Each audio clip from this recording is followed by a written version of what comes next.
This week we're discussing the typical learning of speech sounds, speech norms, patterns, and theories from Chapter 4 of our text. So within this discussion this week, we'll be talking about at what age do most children acquire speech sounds? And when do speech sounds develop? How do they initially start? And how we can identify possibly when there's a delay if these speech sounds are not developing. So for typical speech sound learning, how children master the production of speech sounds has much research behind it and many theories behind it. And in fact, I'm going to post a link to a specific research article in this week's module that just was published in the American Journal of Speech Language Hearing Research this past November. It generated a lot of discussion with the SLP community because of the speech sound norms that were published. So we have a lot of research to support when children acquire speech sounds. They have stages and ages of typical speech sound learning have been researched and described. There's a general development trend across children, but of course each child might have individual differences. For example, you may have a child who begins producing some of the liquids like or ol prior to producing the back stops of k and g.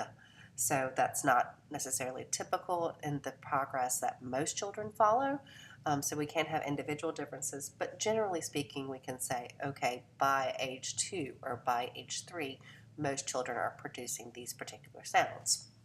I think I've already mentioned before, too, that the first sounds that develop, such as and b and d, we see across many languages, which is why you can see that commonality and pattern of mama and dada as the labels we give our parents across different languages.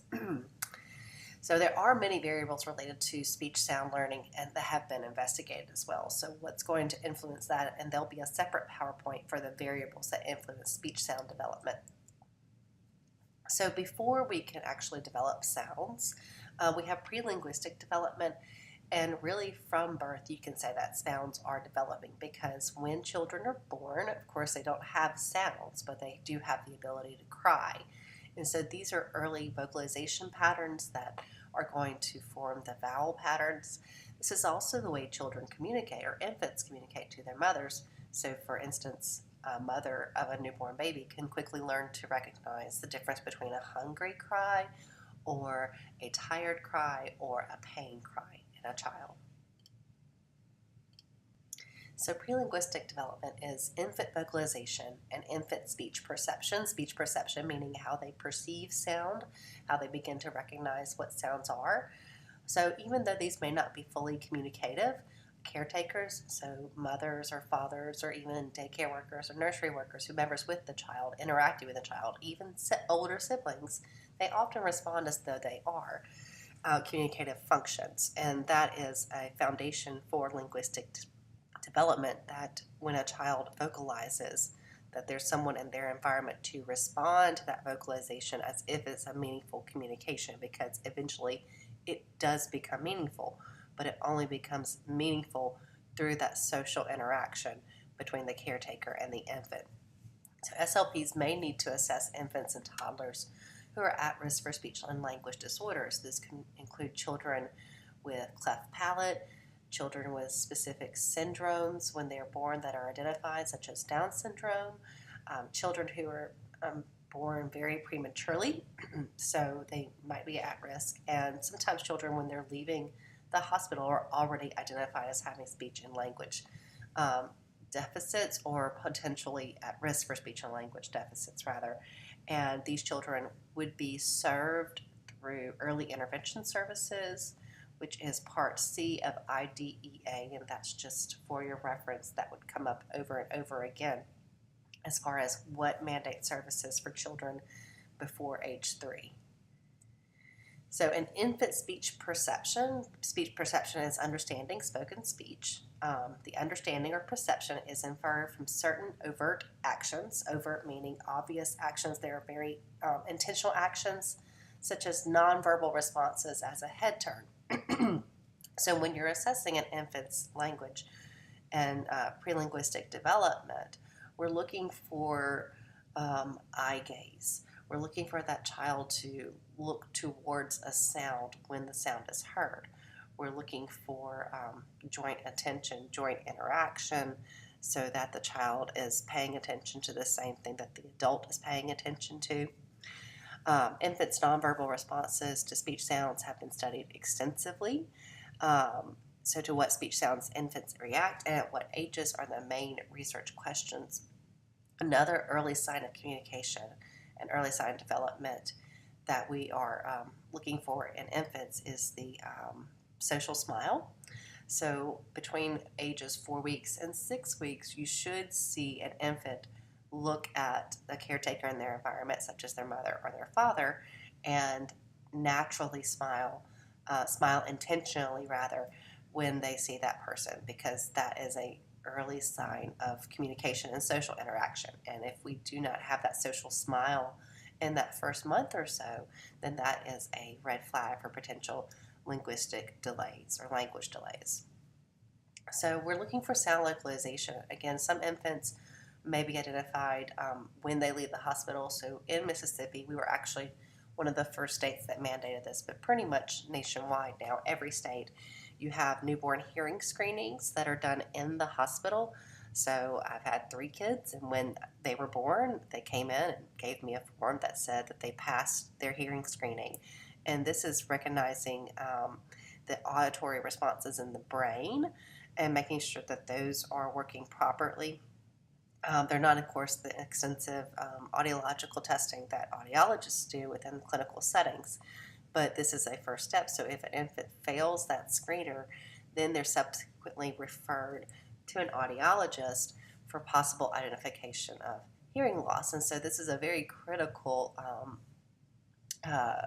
service that hospitals are providing so that we can identify that hearing loss from birth rather than have 2 to 3 years delayed of service because it wasn't identified when they left the hospital. And that is what the research shows. If it's not identified at birth, typically children aren't identified with a hearing loss until age 3. And that's such a critical time of speech and language development that the child would lose if they were not either aided or using another form of communication such as sign language.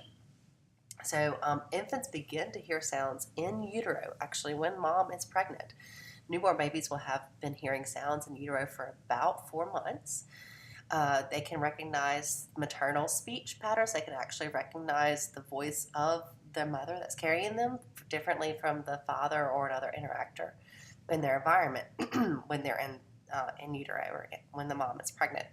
So low frequency maternal speech and its intonation and rhythm pass through the abdominal wall and is heard by the fetus. So 2 to 7 day old infants may show eye movement or head movement toward a sound source, such as a rattling noise. So within that first week of being born, they should be able to localize sound. And again, that newborn hearing screening should be something that could help detect potential hearing loss. Auditory discrimination. Infants prefer human voices to other kinds of sounds, such as even an animal sound or just an environmental sound, like a beeping noise. 3-day-old infants prefer their mother's voices to voices of others, so again, they can recognize that almost immediately. 19 to 72-hour-old infants respond with increasing frequency to the maternal voice. Infants respond better to passages their mothers read aloud during pregnancy, and infants respond better to sounds of their own language than to sounds of foreign languages. So because they've been hearing their own language for so many months in utero, we can see a difference between the response to that and a foreign language. And infants, there's a good bit of research too that up until about 8 to 10 months, there's not a lot of auditory discrimination between a foreign language and the native language. But at 8 to 10 months, infants, or rather babies, because they're no longer infants, babies begin to lose the discriminatory ability to recognize sounds that are not in their language. So I'll post a TED Talk video of this. The research that's been done is between English-speaking babies and Japanese-speaking babies and families, because in Japan, they do not have those liquid sounds of l and that we have in English. And there are also Japanese sounds that we don't have in English. And so before 8 months, the infant will turn towards the sound, or recognize, okay, that's a sound that I could possibly develop. But between 8 to 10 months, they lose the ability to discriminate that sound and then subsequently produce it. So there's something in our brain that's hardwired to our native language that really is secured at 8 to 10 months. So I've posted this link in your module, The Linguistic Genius of Babies, and this talks about a baby's ability to recognize sounds.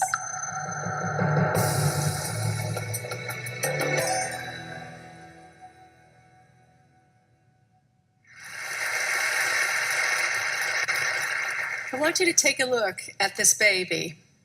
What you're drawn to are her eyes and the skin you love to touch. But today I'm going to talk to you about something you can't see. What's going on up in that little brain of hers? The modern tools of neuroscience are demonstrating to us that what's going on up there is nothing short of rocket science.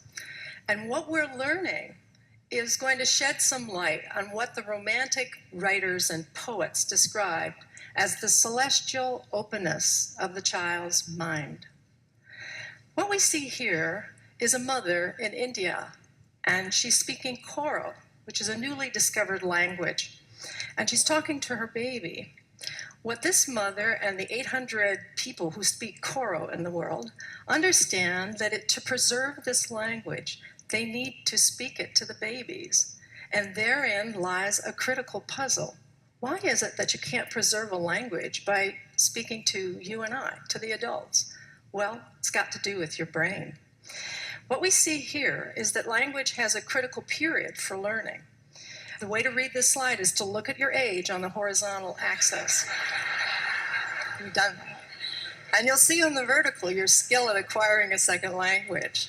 The babies and children are geniuses until they turn 7, and then there's a systematic decline. After puberty, we fall off the map. No scientists dispute this curve, but laboratories all over the world are trying to figure out why it works this way. Work in my lab is focused on the first critical period in development, and that is the period in which babies try to master which sounds are used in their language. We think by studying how the sounds are learned, we'll have a model for the rest of language, and perhaps for critical periods that may exist in childhood for social, emotional, and cognitive development. So we've been studying the babies using a technique that we're using all over the world in the sounds of all languages. The baby sits on a parent's lap, and we train them to turn their heads when a sound changes, like from ah to e. If they do so at the appropriate time, the black box lights up and a panda bear pounds a drum. A 6-monther adores the task. What have we learned? Well, babies all over the world are what I like to describe as citizens of the world. They can discriminate all the sounds of all languages, no matter what country we're testing and what language we're using. And that's remarkable because you and I can't do that. We're culture-bound listeners. We can discriminate the sounds of our own language, but not those of foreign languages. So the question arises, when do those citizens of the world turn into the language-bound listeners that we are? And the answer? Before their first birthdays. So you can finish watching that on your own time, but she's definitely better at explaining that concept than I am. It's very critical, though, that these children are hearing sounds and being exposed to sounds, and it's going to be ingrained into their system by a certain age, pretty much before the first year. Okay. So, again, more speech perception research, how they're perceiving sound. They've studied different responses infants give to different speech sound stimuli. 2 main methods have been used: high amplitude sucking method and visually reinforced head turn method. Both of these are behavioral or operant conditioning methods, and a few newer techniques have also been used. This would be the brain imaging studies that Dr. Kuhl uses in hers. So the high amplitude sucking method, a stable base rate of non-nutritional sucking rate is established. Non-nutritional sucking would be sucking a pacifier, their fingers, the thumb, anything that the baby's sucking on that's not a bottle, not giving them nutrition or food. A repeating speech stimulus such as pop, pop, pop, pop, pop is presented. The sucking rate increases and eventually slows down. So you hear the baby hears the speech sound and the sucking rate goes higher, increases. So following such adaptation, a new sound stimulus is presented, such as ba, ba, ba, ba, ba. The sucking rate increases as a reaction to the new sound stimulus, suggesting that the infant discriminated between pa, pa, pa, pa, pa, and ba, ba, ba, ba, ba. So what this means is that we have the baseline of how the baby normally sucks a pacifier, which is established with a non-nutritional sucking rate, that very first bullet point. And then when a speech sound is introduced, a new sound, the baby increases the sucking rate as they're listening to the sound, and researchers are showing that that's how they're learning that new speech sound, how they're perceiving it. For the visually reinforced head turn method, in this method, the tendency to turn head towards a sound source, which is observed in 5 to 6 months old, is reinforced. So we're observing a child turning a head towards a sound source. Again, this is about 5 to 6 month old babies. A toy manipulated in front holds the infant's attention. So this could be a teddy bear or a rattle or something stimulating. A repeated speech stimulus is presented, such as va, va, va, va, va. Through a loudspeaker, a head turn is evoked but gets adapted. So we get the baby's head turn and then adapt it to whatever we're trying to observe through the research response. So like Dr. Kuhl's research with the teddy bear drumming, they are getting a reinforcement of something that happens when they turn their head. So then a new sound stimulus is presented, such as sa, sa, sa, sa, sa. The infant promptly turns the head towards the speaker. Immediately, an animated toy placed in front of the speaker is lighted to reinforce the head turn response. So again, researchers are using these methods to observe how children are learning new sounds. And that's Dr. Kuhl's research that she was speaking to when they're presenting sounds that are not native to the infant's language. So other methods that are used more recently, the neurological imaging, and you can fill in some of these from your text. And how do they differ from the older methods? So you can see your text for a full summary of the results, but generally infants as young as 1 month can be conditioned to discriminate between pa and ba. Infants as young as 2 months can be conditioned to discriminate between ba and ga. Infants as between 2 and 3 months can be conditioned to discriminate between ra and la. And infants between 1 and 4 months can be conditioned to discriminate between sa and va and sa and sha. Infants up to 8 months can be conditioned to discriminate sounds not in their language. So again, that was the example of the Japanese native language speakers discriminating the ul and r sounds because those are not Japanese sounds. But 12-month-olds do not easily learn to discriminate foreign speech sounds. So we don't know what happens, but something happens between 8 and 12 months for us to lose that ability. It's like our brain becomes so hardwired to our native language, we lose the ability to discriminate those foreign speech sounds. 6-month-olds may discriminate stops from glides, nasals from oral sounds, and discriminate individual sounds among stops, nasals, affricates, and fricatives. By age 2, infants respond to differences in phonemes of their language, which is the categorical perception.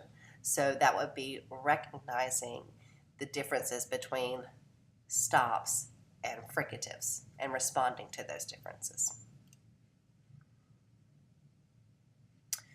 Reflexive vocalizations are automatic vocalizations controlled by the physical or bodily state of the infant. So now we're moving from speech perception, how they're hearing sounds, to how they're producing sounds.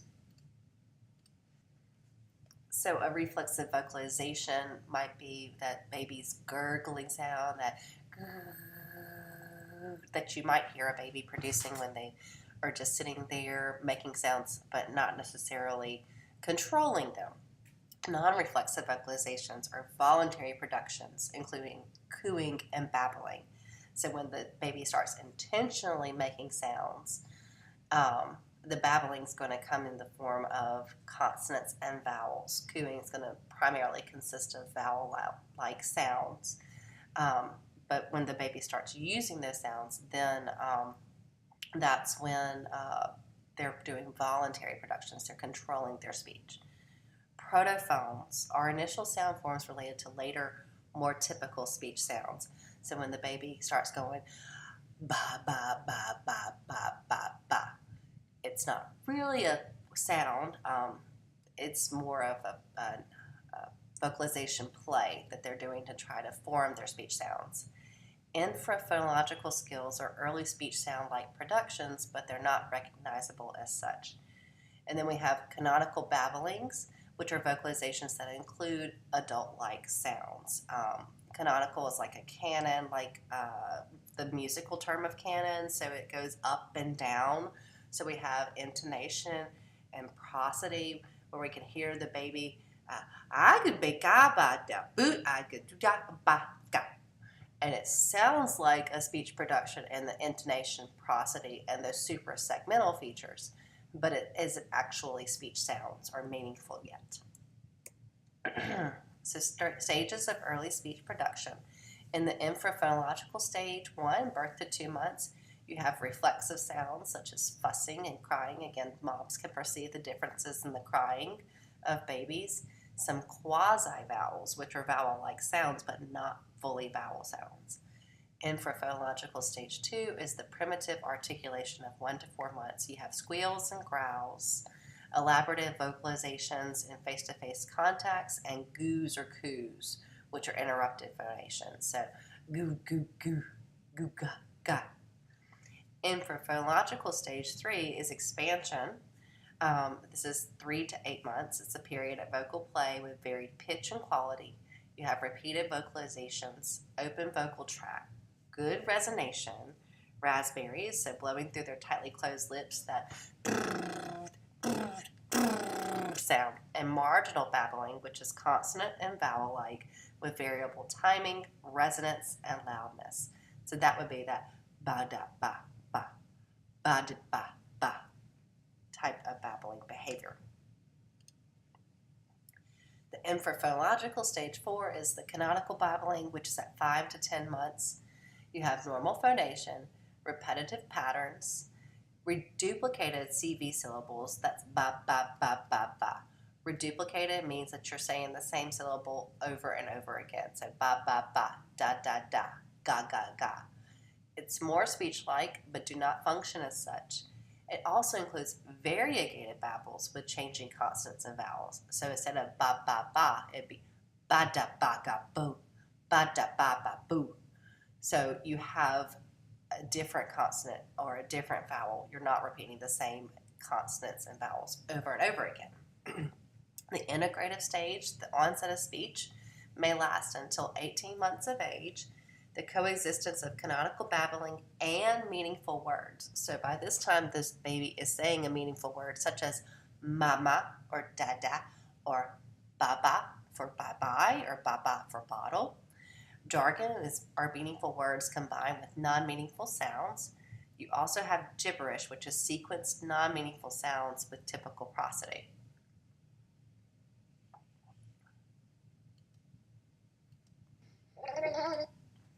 Okay, so this is an example of the infraphonological stage 1, the cooing and gooing. This is James at 4 months.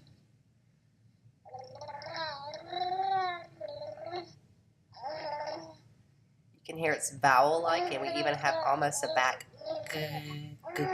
sound. So this is a great example of vocal play. Talk to Mama. Hey, James. Talk to Mama. You can see social smile. Sister, of course, coming in and distracting him.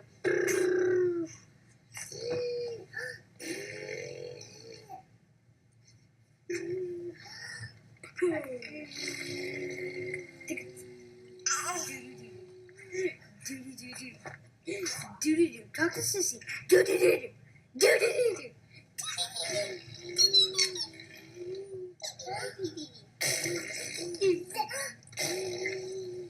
There, baby. Talk to Kennedy. Okay, so this is more canonical and variegated babbling.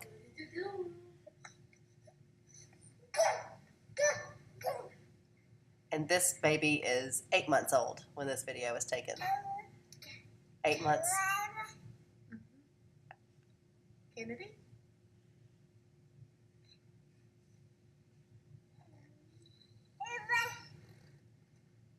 And 4 months right there.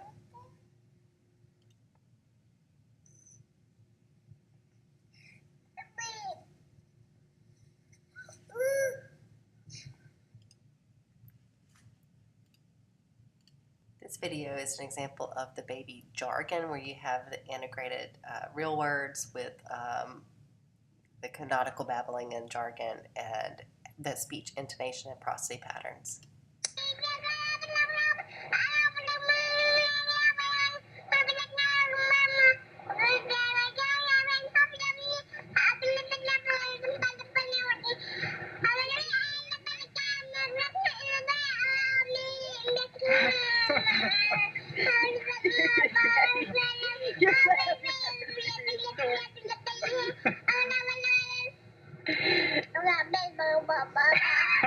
Do you remember who was all there? Luke and Chloe?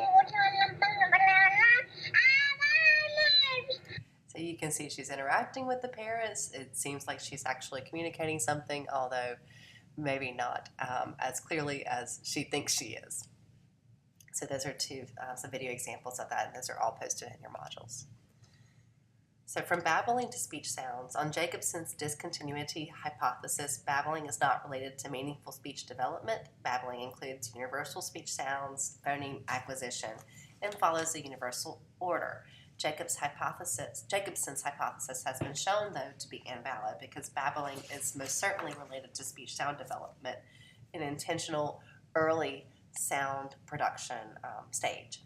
Babbling and speech production are continuous. Babbling provides basic building blocks of speech. They're giving us the form because the earliest speech sounds that are formed are either CV or VC. Of course, C is consonant, V is vowel.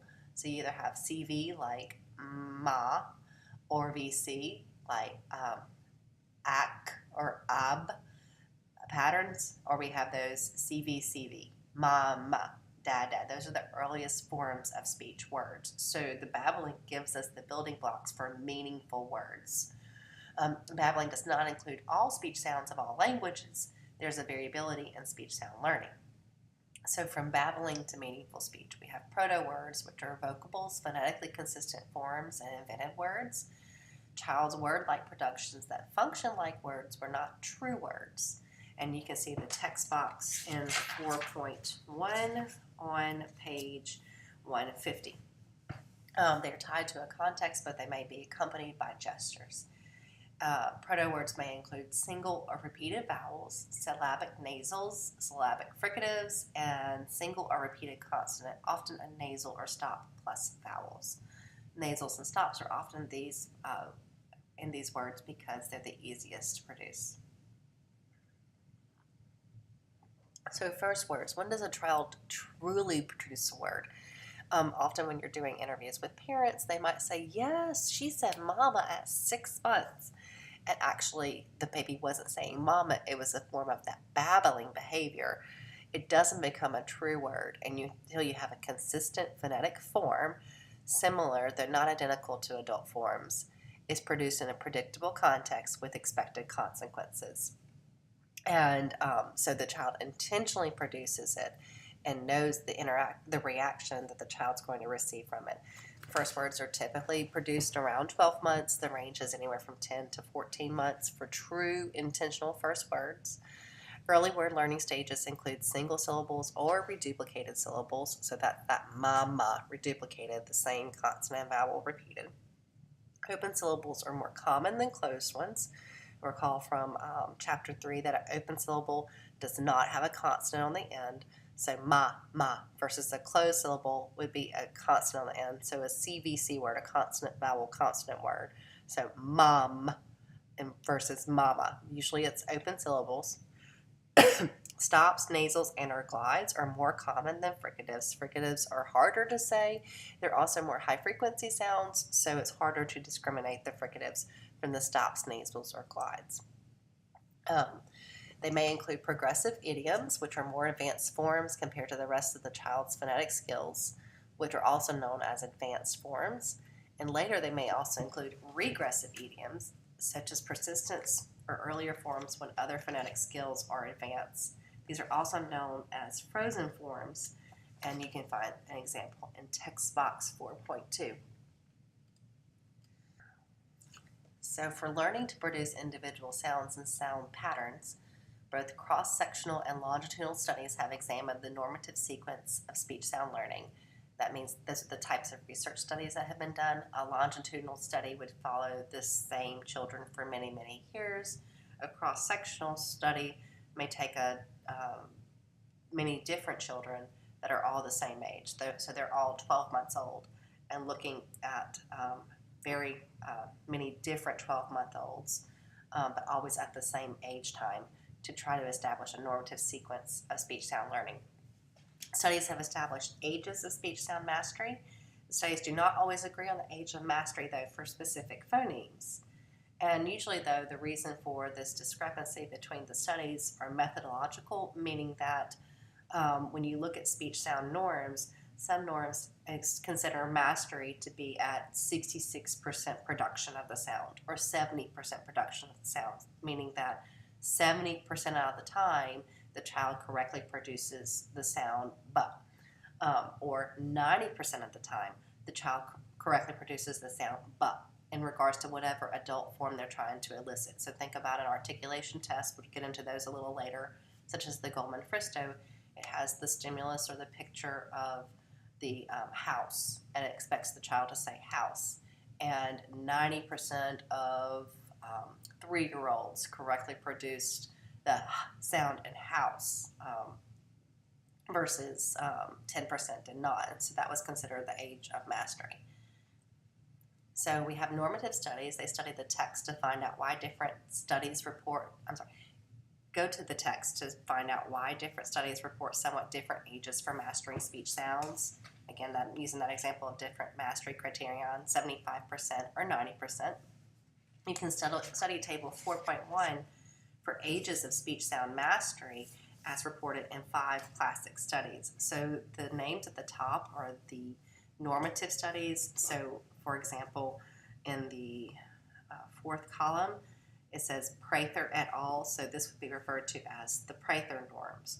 Or you have the Templin norms to the left of that column. So these are some classic speech sound studies, and you can see these are from the 1930s to the 1970s. At the end, I'll show you the most recent study on speech sound norms and development.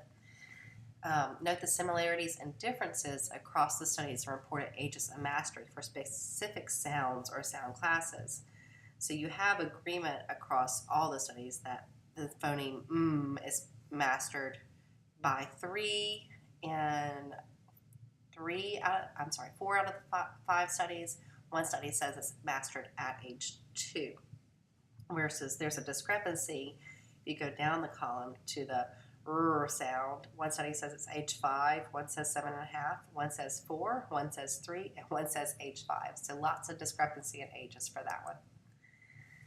Study table 4.2 for FDULA, the Arizona Articulation Proficiency Scale 3rd edition, and Goldman-Fristow normative data. Now, this text is a recently published text, but since the publication of this text, both the Arizona and the Goldman-Fristow have been updated. So it's the Arizona 4 now and the Goldman-Fristow 3. And their normative data has changed a little bit. If you're looking at this table in 4.2, it's important to note we have initial, medial, and final position. The Goldman-Fristow tests phonemes in all 3 consonant positions. So for the phoneme of, I'm trying to think of what the stimuli are. For the D phoneme in the Goldman-Fristow, it's duck, window, and I can't remember the final consonant, but maybe it's food or something like that.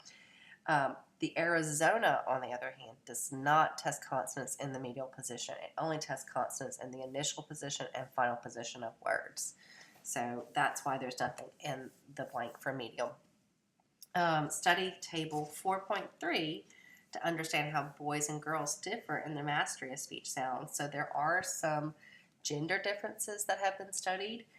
So this table has the Goldman-Fristow norms and then the Smith et al. Norms. The Goldman-Fristow, if you look at this test, and when you actually go to score the test, it will have a specific set of norms for girls and a specific set of norms for boys.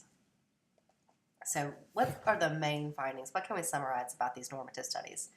Generally, older students report slightly higher ages of mastery than the more recent studies. I'm sorry, I said students. Older studies report higher ages of mastery than the more recent studies, especially for the early sounds.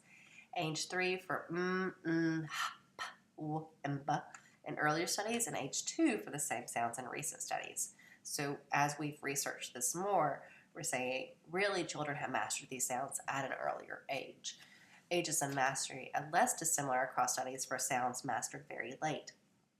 So we're referring to early and late sounds. Generally, we have age ranges, and we have the early 8, middle 8, and late 8 sounds. So, and what this refers to is early or the earlier age, so age 2 to 3. The middle 8 sounds would be the middle age of development, and then the late sounds are the sounds that are expected to be mastered by age 4 or 5. So what we can see is this pattern in that these early sounds are generally the first sounds mastered in children, the middle sounds or the second sound groups to be acquired, and then the late sounds are the last sounds to be mastered by children. So you can see that late sounds include fricatives, affricates, and glides. These early sounds are nasals and stops. And then, I'm sorry, I said liquids are down here. Here's the glide of y and w and the glottal sound. All right, so studies differ on this classification and the agreement is less than desirable. Regardless of such classifications, all sounds and errors may have to be assessed and treated. So you can look at table 4.4 for a two-tier classification with less disagreement. So this is comparing the Goldman-Fristow, the Arizona, the Smith norms, standard norms, and Stoll-Gammon norms in the early sounds, and then the late 5 to 7-year-olds of the Goldman-Fristow, Arizona, Smith, and Sander norms.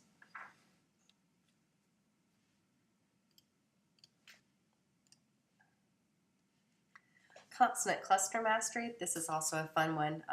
Clusters really impact speech, sound clarity, and intelligibility. So when children are deleting clusters, especially those S blends like cool for school or top for stop, it really impacts how well we understand them. So you can study table 4.5 for ages of cluster mastery, and that is on page 163. And you can see that again, we have initial clusters. There are 3 normative studies, the Templin, Goldman-Fristow, and Fadilla. And then the final clusters are only in the Templin and Fadilla, although I think the new Goldman-Fristow does include final clusters. And so you can see age 7 across the board for most of those S-blend clusters, the L's and R's are developed earlier, very early in the Templin study, but not so early in the Goldman-Fristow or Fadilla study. Generally, 2-year-olds may produce 20 to 32% of clusters, so not very many. That's why we have such difficulty understanding 2-year-olds. Simple clusters, such as 2-element clusters, so just the st sound or sm sound, are mastered sooner than more complex clusters, which would be 3 elements, such as str and street or strawberry. Stop consonant clusters may be mastered earlier than fricative consonant clusters. So a stop would be like the word stop. A fricative consonant cluster might be I'm trying to see an example here. I can't find one off the top of my head on that chart. But the fricative consonant clusters make sense that they would be later developing. By the end of the 7th year, children may produce most of the consonant clusters correctly. Vowel mastery, this is a little bit simpler because the vowels develop usually first. Of course, we have those vowels in that early babbling behavior. They're mastered earlier than consonants, but the studies are limited because there's not a lot of variance of vowel mastery. Generally, if a child has a vocalic or vowel error, then it is atypical and indicative of a severe speech sound disorder. So 3-year-olds may correctly produce all of the vowels and diphthongs with almost 100% accuracy. So these, again, are developed early and there's not a lot of deviation of them. The exception are the mid-central vowels of and the rhotic diphthongs of ear, air, or r. These are usually mastered between ages 6 and 7, and that's because those are those vocalic R's, again, rhotic diphthongs. They only exist in English, American English rather. They're non-existent in British English or Australian English, and these are harder to produce. These are different than r because our tongue is in a higher, more elevated position for the sounds.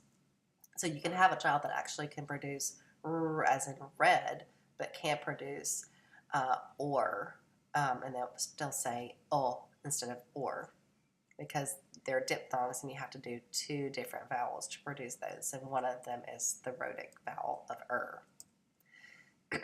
So nasal stops and glides are mastered earlier by age 3, followed by the liquids, fricatives, and affricates, which are generally between the ages of 4 and 6. Distinctive features may be acquired in the following rough order. So remember distinctive features from the previous chapter. Nasals, then the graves, the voice, then the diffuse, strident, and then continuant. So you can see the similarity between our traditional classification and distinctive features. Continuants are the fricatives, and they're the later developing sounds. Phonological patterns are not learned in the same sense because they're simplified productions whose frequency decreases as correct production increases. So in regards to phonological patterns, we can look at a child and say, okay, most children should no longer be doing final consonant deletion by age 3. And if they're still doing final consonant deletion at age 3, then that's indicative of a speech sound disorder or delay. So here the typical learners exhibit a variety of patterns. We have the syllable structure patterns. It's very important that y'all know these phonological patterns because they're going to come up over and over again. So final consonant deletion, bu for books, cluster reduction, top for stop, unstressed syllable deletion, so meadow for tomato, reduplication or doubling, wawa for water, and then epenthesis, the insertion of an unstressed vowel, sapoon for spoon. Final consonant deletion should be eliminated by age 3, but cluster reduction we can see continue up to age 4 or 5. So you're not going to eliminate all syllable structure patterns at the same time. The substitution patterns, we have stopping. So the stops for fricatives or affricates, ton for sun, t for sea. Liquid gliding and glide for liquid, wabbit for rabbit. That's going to be one. That substitution pattern will be eliminated later around age 4 or 5. Vocalization, a vowel for syllabic liquid, so pepo for paper. Depalatalization, an alveolar fricative for a palatal fricative, so fis for fish.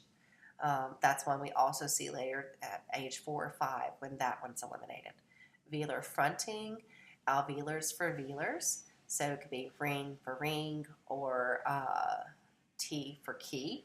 And then deaffrication, also a later eliminated substitution pattern. We might still see 4-year-olds doing share for chair. The assimilation patterns, we have labial assimilation. A non-labial consonant is changed into a labial, so bub for book. We have velar assimilation. A non-velar is changed into a velar, so cug for cup. Nasal assimilation, a non-nasal is changed into a nasal, so mom for mop. And voicing assimilation, a voiceless is changed to a voice, such as den for ten. A voice sound is changed to a voiceless sound, such as pit for pig. Voicing assimilation, we don't see very often. We don't see voicing substitution very often unless it's a child with a severe and atypical speech sound disorder. So here are the patterns that disappear by age 3. Unstressed syllable deletion, so you should be doing multisyllabic words by age 3. Final consonant deletion disappears. Doubling disappears. Demunitization, so Bobby for bottle. Velar fronting disappears. Consonant assimilation and reduplication.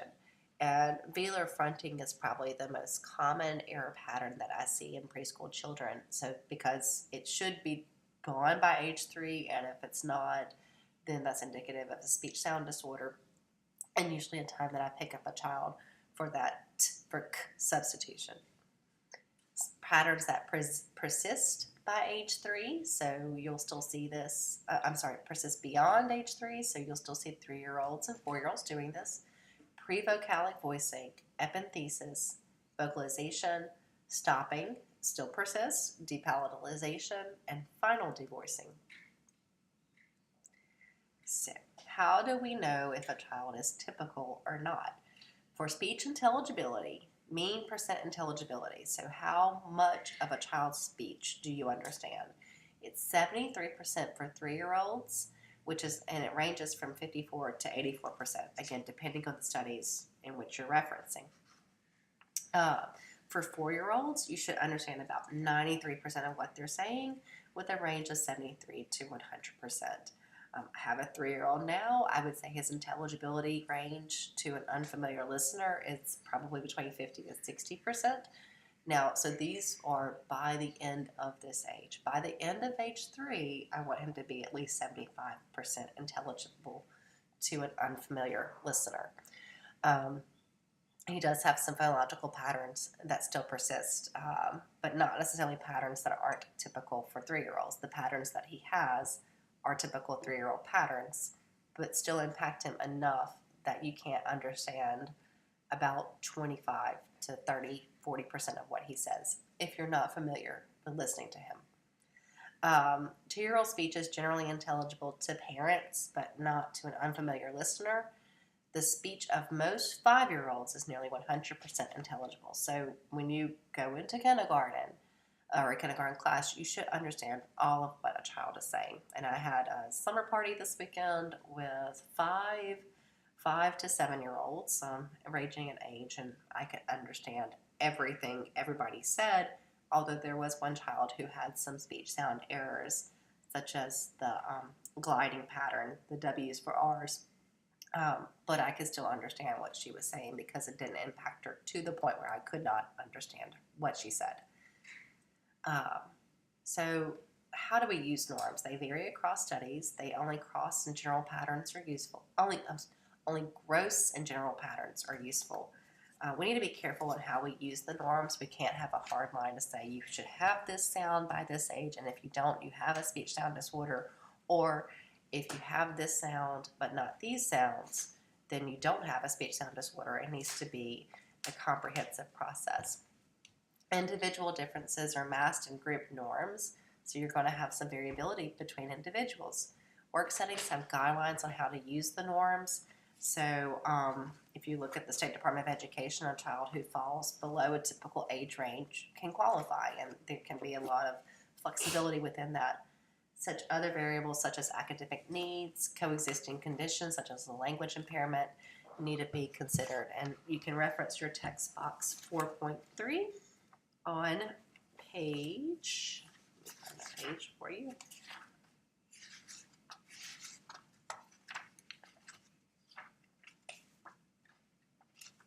(174) to how to use normative and information decisions in clinical making. And that is a good lead in to these last 2 slides. So there was a Facebook group posting these slides from this particular study that showed up on ASHA journals. And we joked that it was the slide that broke the internet, the SLP internet, because of this right here, of the R being mastered by age 5. And so what this study was it was a compilation of multiple studies over many years, and they put it in this nice graphic form. And typically in schools, we aren't qualifying children who are 5 with R errors because they can still grow out of it when they're 6 or 7 years old. But by putting this chart up here that 90% of 5-year-olds have mastered that sound, well, then it made it seem like we should be putting all R errors into speech in kindergarten, and that would have incrementally increased the caseload. And I have a varied opinion about this. If it is truly a sound error that needs intervening, to intervene earlier, the better. However, these children may not be children who qualify under IDEA. We screen all first graders in Mississippi as a state law, and we have actually followed the first graders for many years that have the R errors, and 98 to 99% of those R errors outgrow it. We had a child one time who we decided to pursue as a speech sound evaluation because she had an R error, and she was a July birthday, so she turned 7 in July. We were evaluating her in December timeframe. In December, before Christmas, we evaluated her. She had, or we got permission to test from the mother, but we didn't actually give her the test until after Christmas. Prior to Christmas, she had the R error. After Christmas, it was completely gone. She had developed the sound over that 2 to 3 week time period between mom giving permission to test and us actually testing her. So you do have children that just overnight somehow begin to say the sound. So you have to be careful in your analysis and use a variety of resources and assessments. So you can't rely just on the standardized test. You can't rely just on the Goldman-Fristo or Arizona. You also have to look at educational impact, stimulability. So is the child able to produce this sound? Or can they not produce it at all, even after some elicitation from you? So those are the graphics, and you can see this was English, Japanese, Korean, and Spanish. So it wasn't just this age, but it is interesting to see the ages of mastery, for instance, between English and Japanese. You can see that commonality of that sound mastered and that t sound mastered. At age 3, in Spanish studies, you see the same age. And in Korean studies. You can see some phonemes earlier in Korean language at age 2 because of the predominance of that sound. And the way you read this slide, 75 to 85% criteria, meaning that they produced it correctly 75 to 85% of the time. If you use the 90% criteria, these are the age ranges. And so our English studies have a variability between 75 to 85% and 90%. So if you're interested, I've posted the article in your modules, and you can see the chart at the end. So that is reprinted with permission. And I also have in your module a presentation, a PowerPoint presentation from Dr. McLeod. I will do a separate presentation of variabilities impacting speech sound development, such as hearing loss and cleft palate. So look for a second presentation recorded lecture in your module this week.